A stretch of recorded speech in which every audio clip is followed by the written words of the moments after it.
2024 expiry ये date बता मुझे ये क्यों? 2025 एक्सपायर गसन आज हमने कुछ एक्सपायर्ड आइटम्स देखे जो खाने पीने की अशिया है जिनको काफ़ी जो मतलब जिनका मियाद एक्सपायर्ड थी। इन 17 दिनों में हमने अप्रोक्सीमेटली 17 कंपाउंडिंग किए हैं। रमजान इबादत का महीना है, लेकिन मुनाफाखोरों के लिए ये धोखाधड़ी का सीजन बन चुका है। हुकूमत और मुतल्लिका इदारे कार्रवाई के दावे तो करते हैं, लेकिन बाजारों में जहर खुलेआम फरोख्त हो रहा है। मिलावट से भरी ग़िज़ाई अजनास, नाकिस दूध, गैर मयारी फल, मिठाइयाँ, बेकरी, गली सड़ी सब्जियाँ, मसनूई रंगों वाले खाने और मशरूबात। क्या ये वाकई वही चीज़ें हैं जो हमें सेहत देती है, या हम अनजाने में कुछ ऐसा खा रहे हैं जो हमारी सेहत के लिए खतरा बन सकता है? मैं हूं सदर शबीर और आज डिटॉक में हम जानने की कोशिश करेंगे कि क्या वाकई वही खा रहे हैं जो हमें खाना चाहिए। क्या बाजारों में फरोख्त होने वाली खुराक हमारे जिस्म के लिए महफूज है? क्या हमारे दस्तरखान पर सेहत है या खतरा?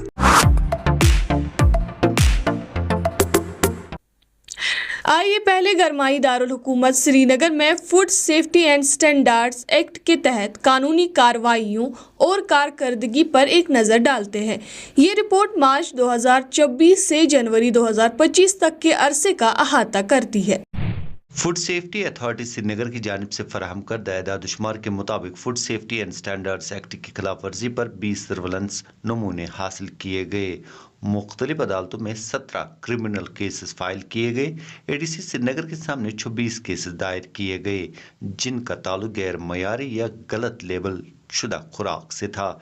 इस वक्त एडीसी कोर्ट में 395 केसेस ज़ेर इल्तवा हैं। ताहम इस अरसे के दौरान किसी भी दुकान की बंदिश या पाबंदी के कोई अहकाम जारी नहीं हुए। ग़िज़ाई अजनास की फ़रोख्त के हवाले से बेहतरी लाने पर 151 इम्प्रूवमेंट नोटिस जारी किए गए। फूड बिजनेस ऑपरेटर्स के खिलाफ 40 केस दायर किए गए, जिन्होंने हिफ्ज़ान सेहत के उसूलों की खिलाफ वर्जी की थी। कानून की दफ़ा 69 के तहत 209 केसेस कंपाउंड किए गए और मजमूई तौर पर 1,77,000 रुपए का जुर्माना आयद किया गया। इस अरसे के दौरान श्रीनगर में कुल 1,452 मरतबा बाजारों में मुतल्लिका महकमा की टीमों ने मुआयना किया, जिस दौरान 1,967 नमूने इकट्ठे किए गए, जिनमें से 744 लीगल और 1,223 सर्वेलेंस सैंपल्स थे। मूवेबल फूड टेस्टिंग व्हीकल्स के जरिए 1,696 का मौके पर मुआयना किया गया। 47 नमूने FSS एक्ट की खिलाफ वर्जी में पाए गए। श्रीनगर में इस अरसे के दौरान food safety and standards act के तहत की गई कार्रवाइयों के दौरान 9 नमूने गैर महफूज करार दिए गए, 33 नमूने गैर मयारी साबित हुए, 5 नमूने गलत लेबलिंग के तहत पाए गए। ताहम किसी भी नमूने पर कोई दीगर राय नहीं दी गई।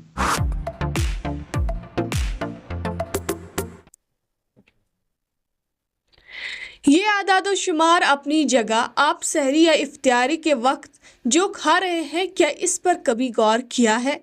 जो खुराक आप बाज़ारों से खरीद कर लाते हैं, क्या वो वाकई सेहत बख्श है, या इसमें कोई ऐसी चीज़ शामिल है जो नज़र नहीं आती मगर साइलेंट किलर नुकसान ज़रूर पहुंचाती है?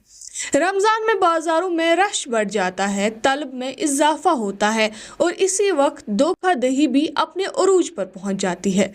लेकिन ये सिर्फ थ्योरी नहीं, हकीकत इससे कई ज़्यादा भयानक है। रवा बरस माह जनवरी में हजरत बल श्रीनगर में एक स्ट्रीट वेंडर के तेल के डिब्बे में मुर्दे चूहे पाए गए। ये वही तेल था जिसमें खाने की चीज़ें तली जा रही थी। और ये पहला वाक़ा नहीं। दूसरी तरफ अनंतनाग में रमज़ान के खास बाजार में फिरनी तैयार करने के दौरान इस्तेमाल होने वाले घी में तंबाकू मसनूआत देखी गई। जी हाँ, वही फिरनी जो हम खास सौगात समझकर खरीदते हैं। ये महज इत्तेफाक है या हम वाकई जहर खाने पर मजबूर हो चुके हैं? प्राइवेट हर एक चीज में चेकिंग करते हैं तो कुछ ना कुछ फर्क पड़ता ही है। पर खाने से पाक नहीं होती, वो नहीं लगता है मुझे, मिलावट होती है।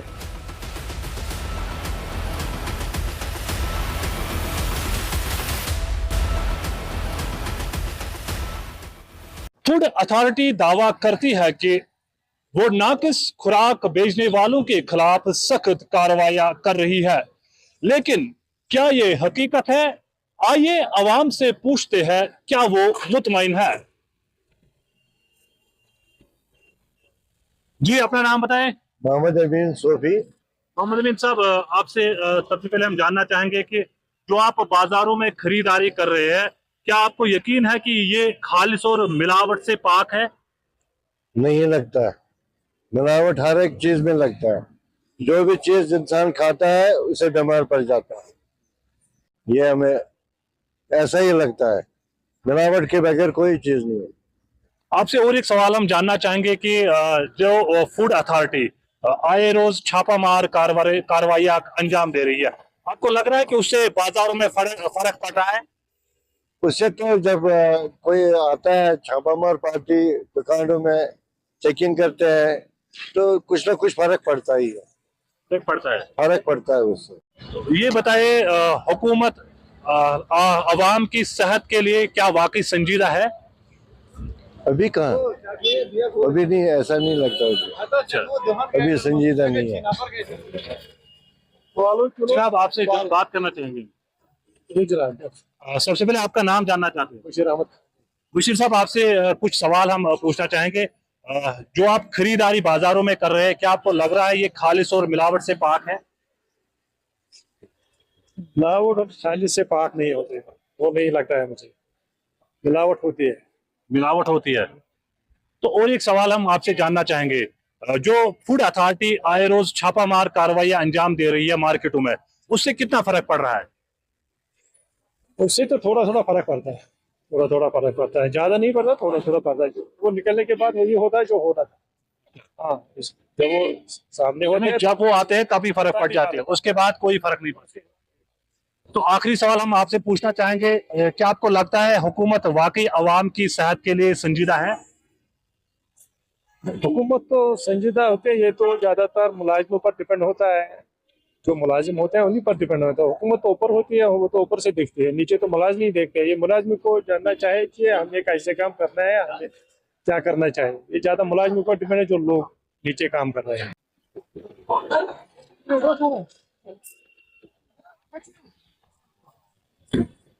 जी, अपना नाम बताएं।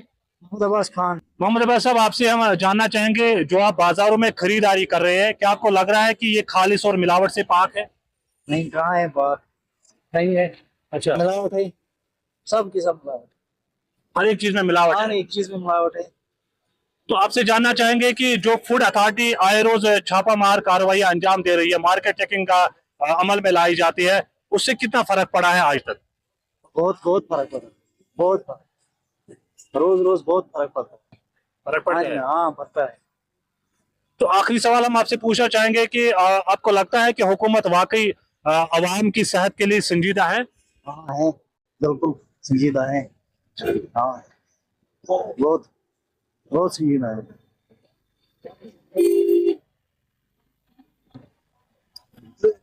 जनाब, पन नाव वन तुम कत रोजान? वेरीनाथ। करो तुम कथ तुम वन तो बाजरस तुम खरीदारी करान घर खतर चीज निवान, चाहे सो सब्जी चाहे सो बाकी अशाय खुरदानी तो बासान सह मिलावट तो मिलावट वर तो पाक आसान। सब्जी वब्जी मिलावट असल मिलावट चीज बाकी चीज ब्रांड गोल चीज जान ठीक बाकी जाना वन जन प्रेत दह मार्केट चेकिंग कर बाजारन मज तम सत फर्क पे मार्केट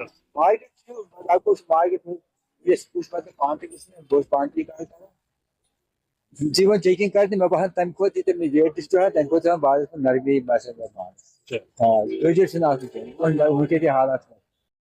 एक तरफ कार्रवाइयों के बुलंदबांग दावे, दूसरी तरफ बाजारों में खुलेआम जहर। क्या अवाम खुद भी इस बेहसी के जिम्मेदार है या वाकई एक ऐसी जंग है जो कभी खत्म नहीं होगी? टिकटॉक के लिए मैं शाह हिलाल।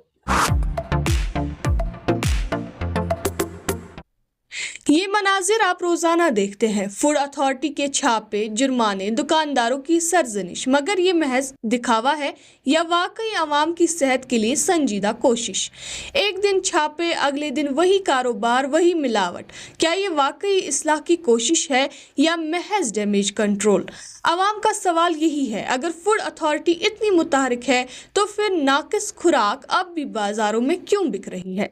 जुर्माने लग रहे हैं, दुकानें सील हो रही है, लेकिन फिर भी जहर बेचा जा रहा है।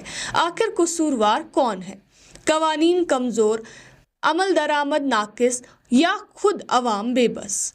मौके पे हमने कुछ एक्सपायर्ड आइटम्स देखे, जो खाने पीने की अशिया है जिनको काफ़ी जो मतलब जिनका मियाद एक्सपायर्ड थी, तो उनमें फंगस भी कुछ डेवलप हुआ था।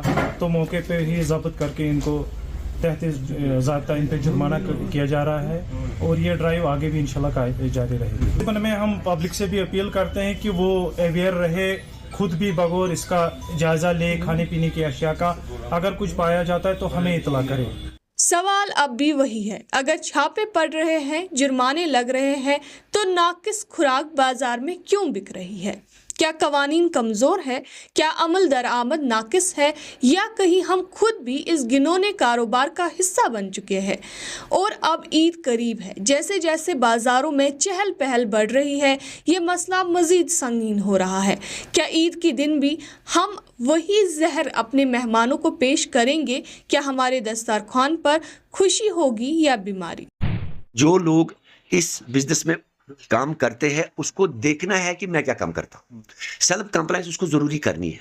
नहीं करेगा तो उसके लिए कानून भी बने हैं, जो मैंने आपको कहा कि हम लोग चालान भी करते हैं। कभी कभी अगर हम उसको टेम्परेरी प्रोहिबिशन भी दे सकते हैं, वो भी करते हैं। और कभी कभी क्या होता है कि कभी एबीओ खुद भी वॉलंटरीली दुकान बंद करता है, कि बोलता है कि मेरे से गलती हो गई, हम लोग इसको दुरुस्त करते हैं। हम उसको 7 दिन का टाइम देते हैं, इंप्रूवमेंट नोटिस देते हैं, उसको बोलते हैं कि तब तक आप इसको बंद कर दो ऑपरेशंस को, और अपना जो सेटअप है उसको under the provisions of the act के हिसाब से उसको ठीक कर दो। दूसरी बात रही कि रमज़ान के मुबारक महीने में, देखिए मैं एक चीज़ बताऊंगा कि हमारा जो इंस्पेक्शन है, जो मेरा टीम है, वो हर वक्त ये जो है फील्ड में रहता ही है। अब स्पेशल इवेंट्स आते हैं जहाँ पे किसी चीज़ की कंजप्शन ज़्यादा होती है। देखिए मैं आपको बताऊंगा, इस वक्त जो कंजप्शन ज़्यादा होती है फ्रूट्स वेजिटेबल्स की है, डेट्स की है, गेहूं जो सूज है, इन चीज़ को थोड़ा बहुत ये जो चीज़ें हैं ये थोड़ा सा इसका परचेजिंग जो डिमांड ज़्यादा रहती है। चिकन है, मटन है, इस पे हम ज़्यादा फोकस डालते हैं। उस वक्त क्या करते हैं हम कि बाकी चीज़ें थोड़े से हम कम रहते हैं, लेकिन इन चीज़ों पे ज़्यादा फोकस करते हैं। देखिए डेट्स के हमने सैंपल उठाए हैं, फ्रूट्स एंड वेजिटेबल के हमने सैंपल उठाए हैं। हमने अपनी van, mobile food testing van ले ली, वो मार्केट में ले ली, उसकी तजिया हमने मार्केट में कर दी, और कुछ सैंपल हमने बाहर भी भेजे हैं, या यहाँ पे जो हमारी लैब है उसके भी भेजे हैं। और देखिए अब थोड़ा सा रमज़ान का महीना आ गया, अब ईद का महीना, ईद का जो सीज़न है नज़दीक आने वाला है, तो उसमें क्या करेंगे हम? कल से ही हमने किया, हम लोग कंसंट्रेशन इस वक्त ज़्यादा अब डाल रहे हैं क्योंकि ईद ज़्यादा आ रही है। जो बेकरी आइटम्स है, जो मैन्युफैक्चरिंग करते हैं, हमने इस साल क्या किया है कि हम लोग मैन्युफैक्चरिंग के बैकएंड पे जा रहे हैं। बैकएंड पे हो गया, दुकान को छोड़ो, हम देखेंगे कि इसकी बैकएंड पे कैसी कंडीशन है। अगर उसकी बैकएंड पे अच्छी कंडीशन है तो प्रोडक्ट अच्छा निकलेगा। अगर उसका बैकएंड ठीक नहीं है, उसके लिए भी प्रोविजंस है।